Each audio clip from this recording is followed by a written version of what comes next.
Marmaros on pastori. Niin, pastori täällä. Ja nyt me tehdään peliarvostelu osa 3.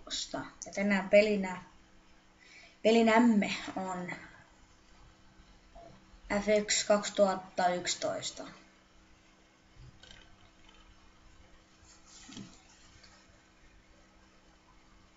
No jos te saatte selvää tosta. Eikä tän arvio heti alkuun ihan nopea numero ja miksi se juuri. Eikä tänään meidän iskä tätä tykkää pelata joskus formuloita. Niin itekin tykkään tästä. Sanon, että silti 4/5. Syyt siihen, miksi tää on 4/5. No tämä koppa, no se ei tuo siihen mitään niinku etua, mistä on just 4/5. Tää pelattavuus on ihan mukavaa. Tää pelaa mielellään. Sen kontrollit ihan hyvät. Kaikki autot, mitä tässä ajetaan, on hyvät. Kuljettajat on, no se on ihan siellä sama.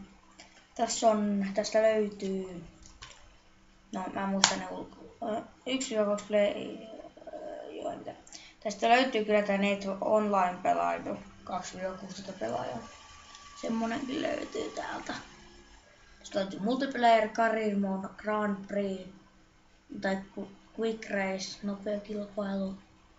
Niin, tästä löytyy se, että tää on hyvä peli, K3, Codemasters, The Official Formula 1 Game, 24 autoa radalla, ei oo häkää. Co-op Championship, semmonenkin on 2 pelaajan split screeni, VIP-passikin löytyy, jos ostatuu tän. No niin.